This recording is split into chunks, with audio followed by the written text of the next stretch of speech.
Have you ever wondered why you work so hard but you feel like you waste a lot of your time and energy?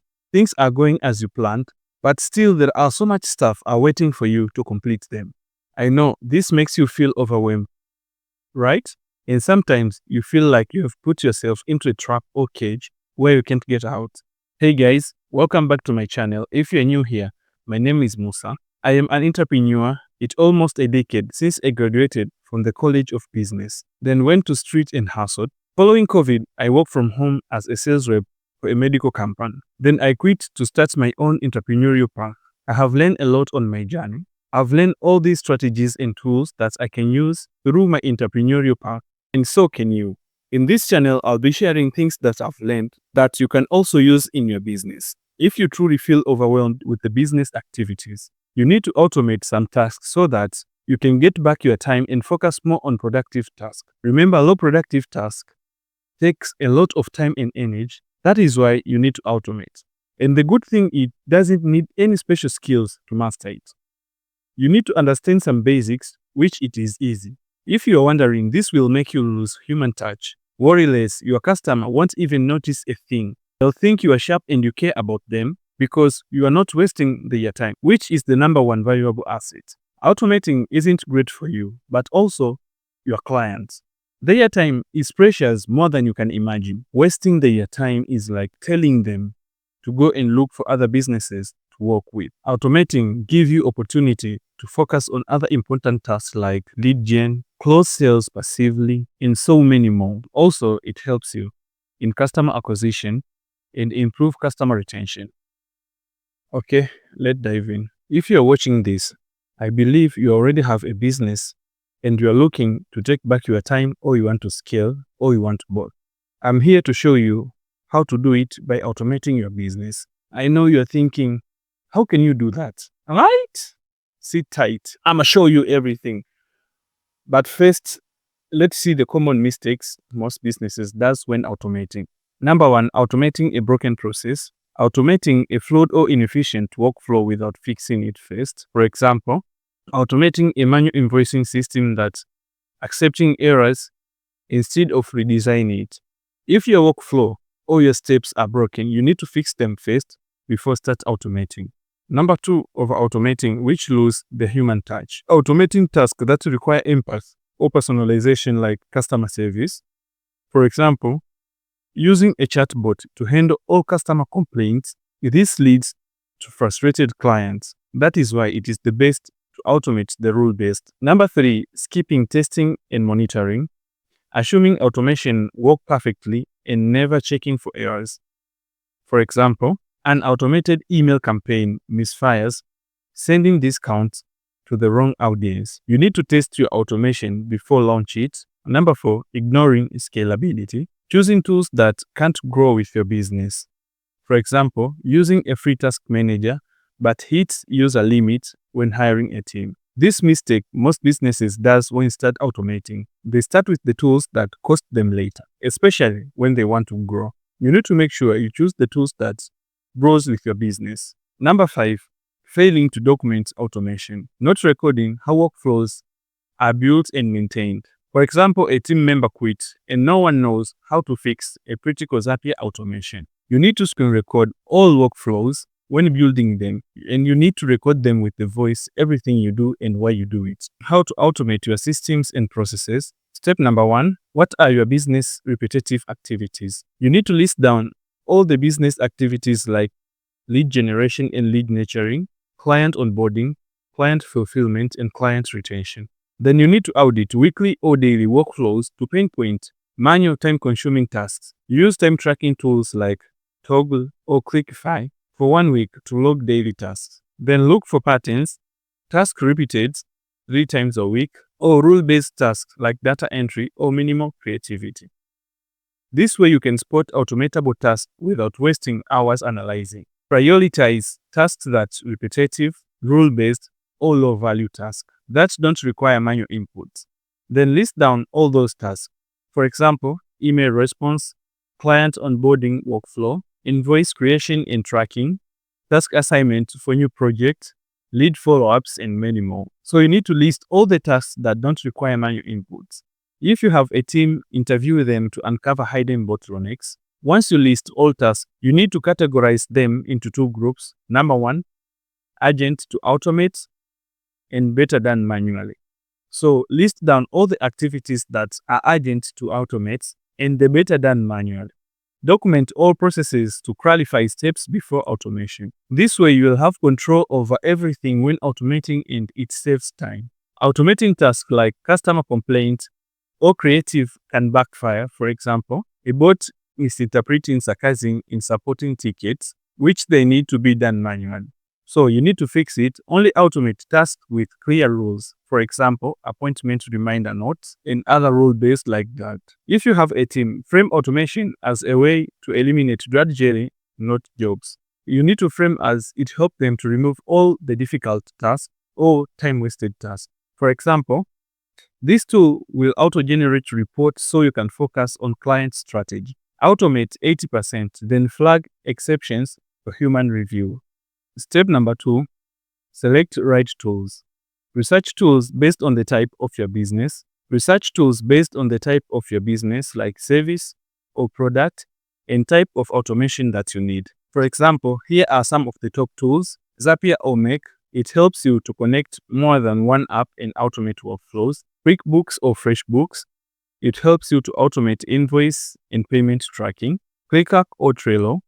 It helps you to automate task creation for project management. Google Sheet or CRM. It helps you to manage and track data for automation triggers. So number 1, you need to evaluate tools for scalability. For example, you need to ask yourself, will this tool work if I 10x my business? Meaning, if your business need to scale, will this tool support it? Number 2, you need to compare pricing tiers versus ROI, return on investment. For example, free versus premium features. Check reviews and case studies for reliability and ease of use. Here are the red flags to watch when selecting automation tools. Number 1, no transparent pricing page or vague terms like contract sales. Number 2, a tool only works with a handful of apps or requires custom coding connect. Slow response time, no live chat, or reliance on outdated forums, which has lack of customer support. The vendor pressure you to commit without testing tools, bad review about reliability, complaint about bugs, downtime, or data loss. Define 3 non-negotiable criteria to avoid tool overloaded with 100 options. For example, must integrate with ActiveCampaign, under $50 a month, and no code. Eliminate tools that miss all criterias, then 2 criterias, then 1 criteria until you get the tool that has all criterias, then pick one. If tool doesn't integrate with your current system, use middleware like Zapier or Make.com. These are the security non-negotiable to look for: SOS 2 compliance and 2-factor authentication. Step number 3, automate tasks. Choose a low-risk task but have high-impact tasks. For example, automate email autoresponder, lead follow-ups, and others. When a customer completes a purchase, set a trigger to send a thank you email with discount code for the next order. Number 2, use no-code platforms to connect apps. For example, Zapier or Make.com. Connect Calendly to Google Sheets. When a new lead, book for appointment on Calendly. Add client name, email, and service type to a Google Sheet. Another example, invoice reminder to client. Tools needed: QuickBooks and Zapier. If a client is overdue for 7 days, then send them a personalized email reminder. Number 3, set up or create if this, then that. For example, if a new lead opt-in, then add them to CRM or Google Sheets. If client doesn't complete order form, send them this email. Test your automation in sandbox environment before full rollout. For example, test workflows launching, discount code workflow before launching, create a test customer profile in Stripe, then apply 10% discount code via automated email, ensure the code works, and the email design renders correctly. Lastly, you need to monitor automation for errors. For example, field workflow. Use task history to spot errors when leads from Facebook ads fail to sync to Salesforce. Here is an example of an automation workflow. Number 1 is a trigger. You need to set a trigger. New lead added to Google Sheets or CRM. Then action number 1 need to be taken. Zapier, send a personal email follow-up. Action number 2, Notify sales team via Slack. Tools needed: Zapier plus Google Sheets plus Gmail plus Slack. This setup only takes few minutes to set them up, and it's easy to set them. If you're thinking skipping testing, this is the biggest pitfall when setting automations. Use dummy account or sandbox mode to test your workflows. Step number 4, automate task assignment. Number 1, use project management tools. For example, Asana, ClickUp, or Trello. Use them to auto-assign tasks. For example, when a new lead opts in, add a client's details to a Google Sheet. Then Trello create task and assign to sales team. Number 2, you need to set rules or triggers for task delegation. For example, when X happen, assign to Y. When you inquire a new lead, assign them to sales team. Number 3, balance your workload by automating task distribution based on capacity. For example, shifting scheduling for a sales rep. When I work, auto-assign shift based on employee availability, but maximum 40 hours a week. They don't need to exceed 40 hours a week. Create feedback loops to refine auto-assignment rules. For example, client onboarding improvement. After automating onboarding tasks in Notion, send a type form to client. Use feedback loop to track automation roles. I know I said that one lastly, but this one last but not least. Add escalation portal for overdue tasks. For example, notify managers, a deadline reminders for a project managers. Use Asana to create tasks. If a task is 24 hours overdue, notify a team lead and reassign to backup teammates. Or client delivery delay. Use Trello and Zapier. If a client project misses its due date, then auto-send an apology email and escalate to the account manager. Here are some automation workflow examples. You set a trigger when a new client signs a contract. Action number 1, Asana creates task for the team. Action number 2, Slack send notification to assign team. And the tools that needed: Zapier, Asana, and Slack. Another example workflow is invoice automation. You set a trigger, new payment process after they pay. Zapier generates invoice. Action number 1. Action number 2, email invoice to client automatically. Tools, you can use QuickBooks in Zapier. Another automation workflow is client onboarding automation. You set a trigger, form submission via Google Form. Form submission via Google Forms.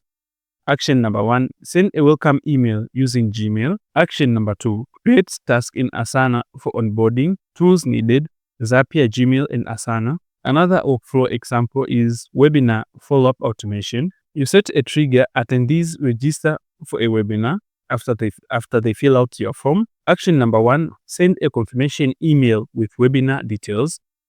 Then action number 2, add attendees to a follow-up email sequence post-webinar. You send them these emails after webinar. Tools needed: Zapier and ActiveCampaign. If you think you truly love this video, then you love this video where I show you how to create an irresistible offer. So click to watch.